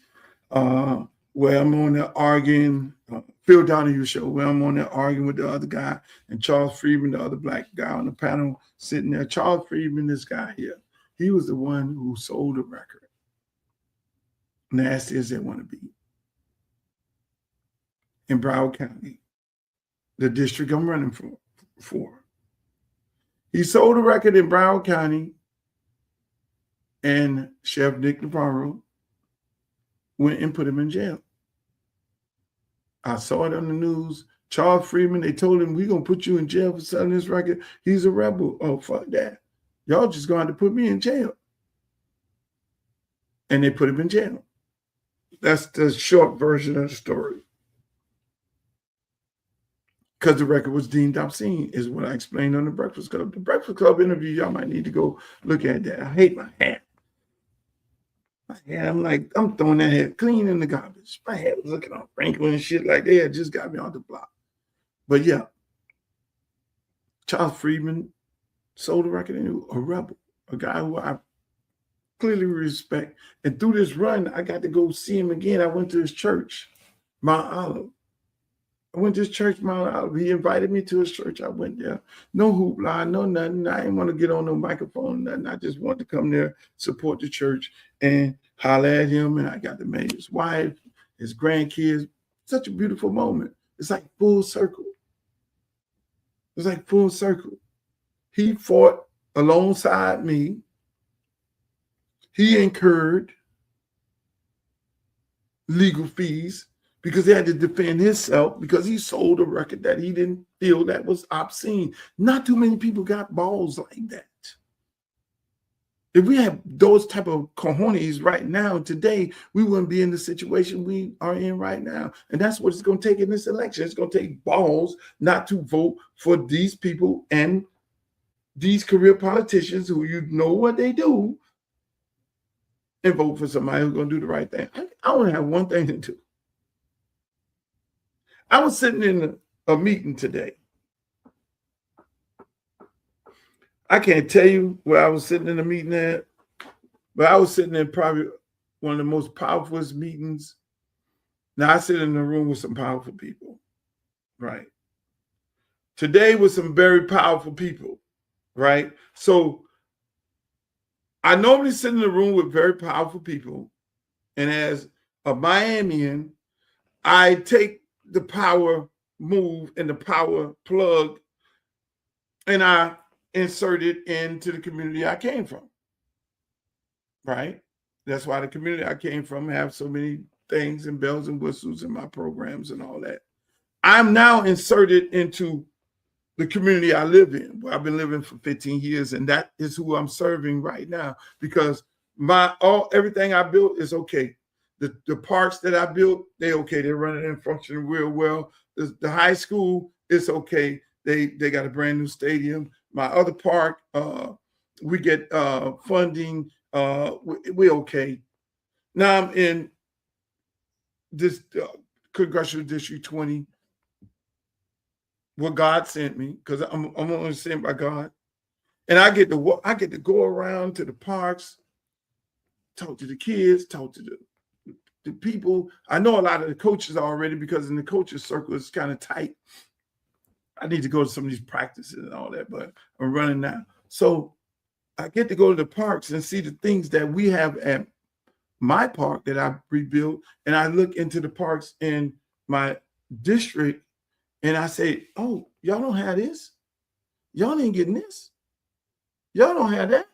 So I see so many things that I'm capable of doing for the programs that I've already done the work. And I'm done with my, hey, look, I'll continue supporting my program that I founded. My name is on it. I'm the president. But my focus is on doing the work in Congressional District 20. And as I go ride around and talk to people, I see where I can insert myself and I see the things that I can do in this district that hasn't been done. I'm like, y'all, you know how you go to somebody's house and be like, oh, you ain't using this? Man, you use this. It'll make your situation better. And then, you know, you bond and you build and you be like, oh, you doing it like that? Oh, shit. You can save a lot of money by doing it like this. Not Geico. Oh, man, you could. So I sat in a meeting today for the first time. I sat in a meeting today with some very, very powerful people. And they were like, this is what we want to do for the community. Okay. And Luther, tell us the things that we can do with you for the community. Now, mind you, this ain't no congressman conversation. This was because of my relationship and knowing that I do work for the kids, for the community, for people. And there's like these powerful people sitting up there, multi-billion-dollar corporations, knowing that I just came from Broward County Congressional District 20. And I rode around and I know some of the improvements that I know I can do because I got the fucking experience. I've done it already.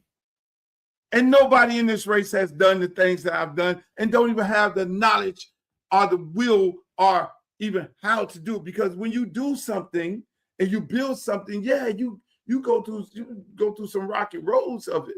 It's education while you're doing it, but then you finish it and you say, damn, if I do it, that I learned how to do this. But I got it done. So I'm looking at my district, I'm like, okay, I just this. So for the first time, I sat up in the room and I say, yes. When it's time for me to open my mouth, yeah, we're going to do this project right here first in Broward County for the first time in my life, because that's what I'm all about. I could easily say, yes, we're going to do this here in Miami, where I'm from, where I normally do. I know we're going to do this in Broward County. We're going to introduce this to the community which I represent, because my job is to give back. Because this guy Freeman on here, Freeman stood on the door. The jury was from Broward County. They stood on the table for me. They stood on the table for the culture. They stood on the table for hip hop, and they acquitted me and Freeman. And they overturned, nasty as they want to be, in the federal court, so all these rappers could say what the fuck they saying on the record right now. That happened in Broward County. I never repaid these people back for that until right now. That is the whole sole purpose of me running in this race. I live here in this county, and for me not to, I do shit like that. When I discovered Pitbull, it wasn't because, oh, okay, I found a good rapper. No, it was because I cannot be a full-fledged record company and not have a Cuban rapper coming from South Florida. Wow, they got Fat Joe and Big Pun. That's the type of dude I am. I felt like I could not say that I'm a real record company without having an R&B group. So I went all over the world and I found H-Town. And you know how I found H-Town? It was a guy from Broward County. Lorenzo White is the person who discovered H-Town when he was playing for the Houston Oilers. He's right out there to Mills Pond Park. Lorenzo White played for Michigan State, a legend in Broward County football, went to the Houston Oilers, playing for the Houston Oilers, and he was my friend. And I went to his football game in Houston, came out the tunnel, we hopped in the car, we went to go have dinner. The next day, he's supposed to take me to the airport. He said, man, I want you to hear this group. These young boys been calling me up, man. I know this other dude who I vibe with around here. They know you know me, and I need you to hear this group. Low White, I gotta catch that plane. I'm gonna lose. Man, you gonna make the flight. Low White made me miss my flight. And he took me around the corner to meet H-Town. And the kids started singing right in the front of their house in the projects. I went in the house and I saw how they was living. And I said, yes, nobody should be living like this. I bought 2 houses. I bought 2 brothers and the other kid. I bought 2 houses, not knowing these kids were going to be successful, not knowing they were going to sell no records. It was just a mere fact that I said, nobody should be living like this. Then I brought them down here to record them. They'd never been on an airplane in their life. They got off the plane. They came to the house. I looked at them. They had holes in their shoes. Literally holes in their shoes. I immediately told my security guy, take these kids to the mall and buy them some clothes. Not knowing that they're going to make 9 times 10, you get an artist, you shoot, that don't happen overnight. where you just, they all of a sudden be successful. That was the story of them. So my work in Congressional District 20 in Broward County, I owe this district. I owe these people here for a large part of my career in my life. That's why I'm friends with Ron, made friends with DUI, friends with all these guys. All my homeboys are from there. But I always did things for my community, and now this is the county I live in. So when I'm sitting in this meeting today, I say, yeah, we're going to do that first in Broward County. And it dawned on me, that was the first time, it was the beginning of what is going to happen moving forward. I met people along the way, along this campaign. I met some beautiful people that I know I can help. Win, lose, or draw, I'm going back to help them people. If the community say, no, we don't want you to be our representative, those people I came in contact with, oh, trust me. I told them, look, I promise that I'm going to come back and help you because I know where I can help you at. Oh, yeah, I'm going to do that. I'm going to do what I have to do and continue doing the things that I need to do in the county in which I live in. Yeah.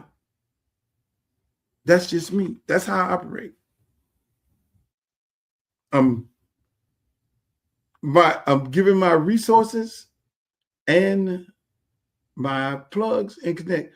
This deal that I'm getting ready to go do over here, if I wasn't in this race and my race didn't end on Tuesday, and I'm not saying this, I'm going to do this regardless.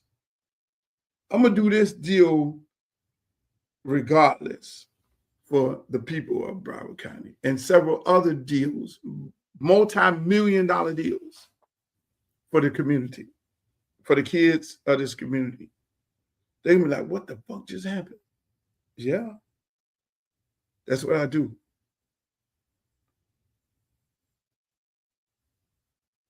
So, ladies and gentlemen, that's my show. Shouts out to my man, Charles Freeman. Let's give him a round of applause.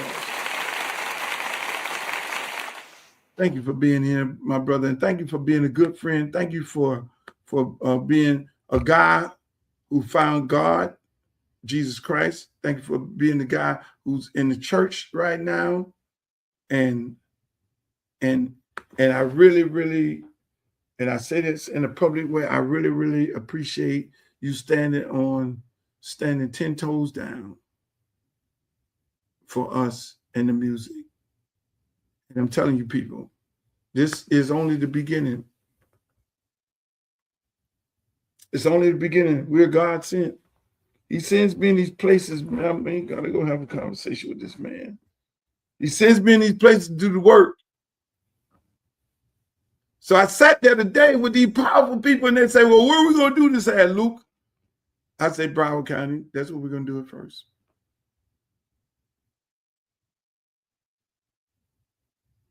It was like, okay, Broward County it is. Let's go. We're going to do it over here first. And then we're going to, because my thing is serving the entire community. We're going to do it over here first. And then we're going to, but we're doing it here. We're going to cut, I did a deal, and I said in my commercial, $50 million for Miami-Dade County Public Schools. With Adidas. Y'all see me with this Adidas stuff on all the time. I'm represented by them. And I tell them, hey, look, these are things I want to do. I want all kids in the district to have uniforms and all kids to have this and do a deal with the entire district. And then we're going to put some mechanisms in place where the schools can make money off of the apparel that they sell and put it in the Dick's Sporting Goods and all that, and they'll still make money off of things that they sell. They have a real brand and licensing deal similar to colleges and universities, and that's what you have. I created all that. Those are the things I do. I love doing it. How much money did I make off of that deal? $0. I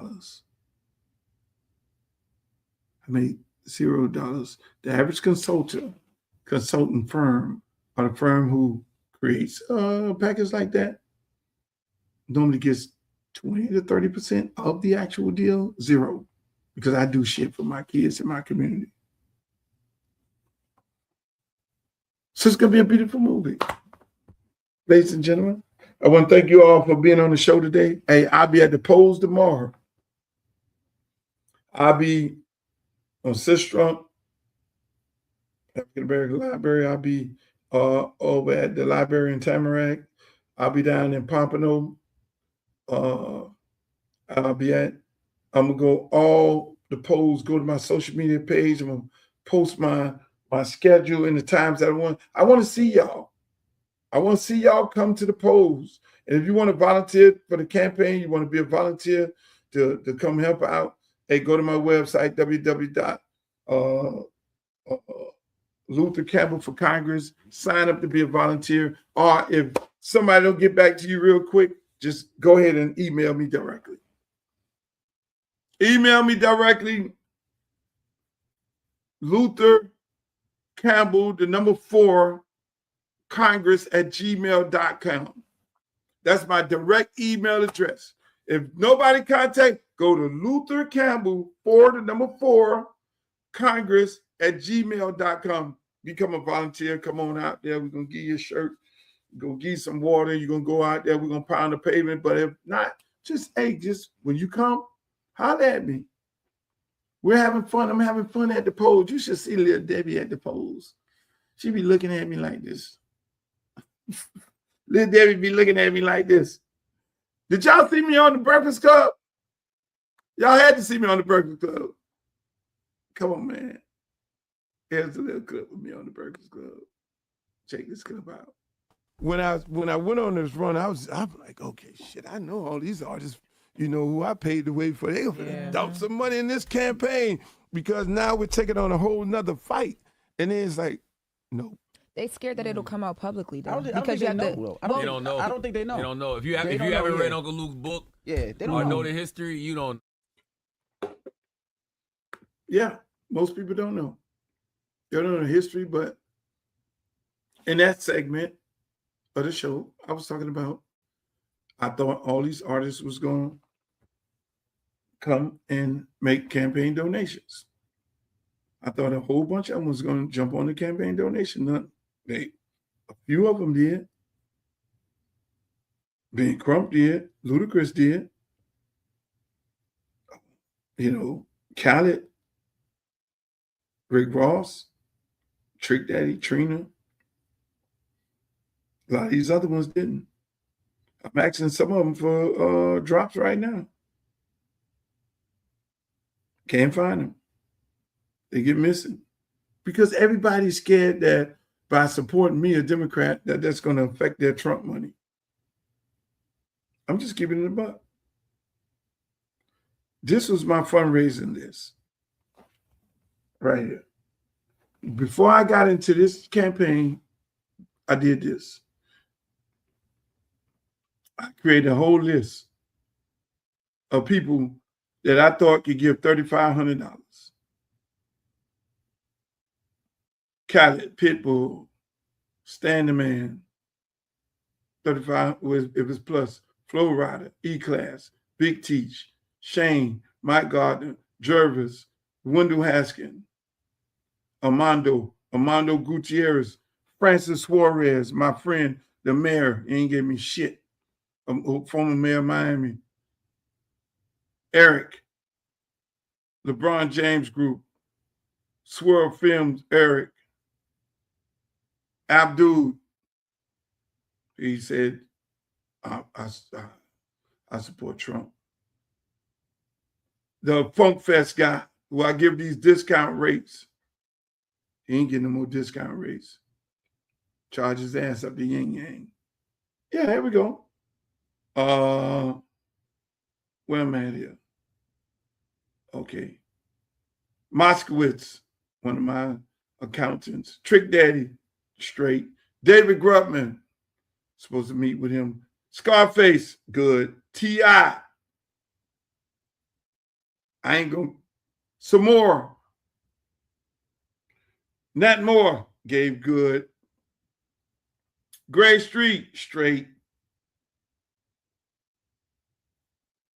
Mike Gardner did a fundraiser, came through.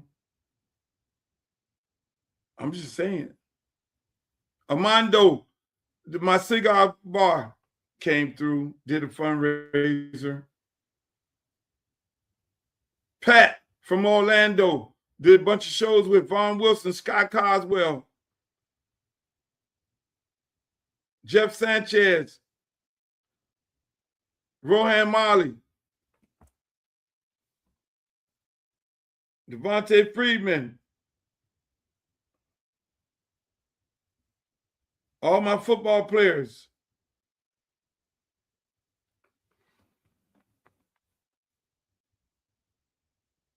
So it came up with a modest, like $1.5 million. These guys could afford it. I ain't gonna tell y'all who didn't do nothing. But it's okay. Because, again, you learn, you live and you learn. Daddy always say that. You live and you learn. I'm gonna take this phone, right? Because all these people, you would think this, when you give to a campaign, the money goes into the campaign so you can win the race. So you can buy commercials, you can buy flyers, you pay staff, you pay all this shit. You got to have enough money to be able to win the race. But we're going to win this shit anyway, right? Because they told me I needed a whole bunch of money to start Luke Records, and I did.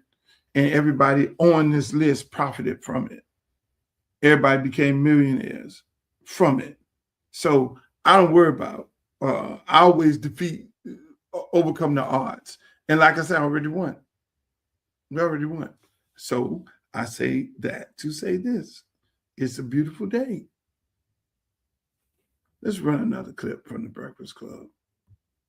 Every explicit record could have, wow, because the precedent would have been set in a federal court. Yeah. And then I actually, when they deemed the record obscene, I went right down the street and did a show. I was like, fuck this. I'm gonna go right down the street and do a show. And the crazy part about all of it, everything happened in this district that I'm running from. And so I really never repaid the people of Broward County for acquitting me on all those cases and creating, those juries of my peers. Mm-hmm. And if you win, what's something you'll refuse to become? Because, Washington has a way of changing people. We were doing a robocall, and it was a lady that got on the phone, was like, y'all go in good, but then you come out bad. You know what I'm saying? Like, oh my God. I'm like, no. See, that's the thing. The difference in our politicians are, most of them are looking for a job. And that's why we're easy to be influenced. That's why, these special interest groups will go and identify individuals looking for a job, and then they prop them up, put a bunch of money in their campaign, buy a bunch of advertising, and you end up getting the wrong guy. When I go in, my job is one thing, is to bring money to my congressional district.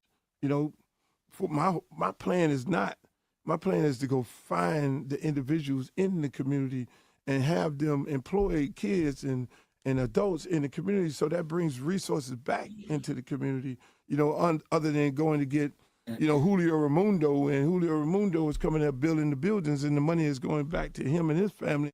So everything about my plan is about bringing resources back, but employing and helping people. See what I'm saying? If I get on a national stage and say that, that's what I'm really all about. But that's my show, ladies and gentlemen. I want to thank you all. I've been on here too long. I was supposed to only be on here an hour. I've been on here for 2 hours. I don't know why I've been on here talking to y'all for 2 hours. I don't like y'all anyway. 2 hours got me on here. Taking that fight to Congress. He knows people are tired of the same career politicians making the same promises while the cost of living continues to rise and working families struggle to get ahead. Luther Campbell isn't a career politician. He's a businessman, an entrepreneur, and a proven advocate who fought all the way to the United States Supreme Court to defend free speech. And he won. Now, he's asking the people of Broward County to send him to Washington, where he'll fight to protect Social Security, Medicare, and Medicaid for seniors. He'll work to create a federal homeowners insurance subsidy to help families stay in their homes. He believes America's tax dollars should prioritize American communities. He wants to bring those federal resources back home to Congressional District 20 and create opportunity for the people who need it most. He isn't asking for a career in politics. He's asking for the opportunity to fight for the people of Broward County in Congress. I am Luther, Uncle Luke Campbell. Send me to Congress, and I promise you, I'll fight for you. Ladies and gentlemen, that's my... Thank you all for tuning in, wherever you're at, around the world and around the country. Thank you all for everybody that's on Facebook, everybody on YouTube, everybody on Twitch, and everybody on X, and everybody on Instagram. I want to thank you guys for joining us today. Make sure you like, share, and subscribe to the show. If you want to look at any archives of the show, go to YouTube, my YouTube page, Uncle Luke TV, and you can pull up any archives of the show. It's long run. I want you guys to make sure you go to my website, www.luthercampbellforcongress.com. Go on there, be a volunteer, make a campaign donation or whatever it may be. But I'll be at all the polls tomorrow. So I'll be going live a little bit from the polls. I'll be posting where I'll be at. I want to see you. Come holler at me. You know, it's a beautiful thing. It's a beautiful time in America right now today. So in the words of Walter Cronkite, may the good news be yours. And don't you have something to say about Broward County? The next great congressman from the state of Florida, and his name will be Luther Campbell. I'm civil rights attorney Ben Crump, often referred to as Black America's Attorney General. I grew up in Fort Lauderdale, Florida, went to high school at South Plantation High School. My dad still lives in Parkway. We want to make sure we have a strong advocate from our community who understands our culture to go fight for us in the United States Congress. So make sure you go vote for Luther, Uncle Luke Campbell for Congress on August 18th.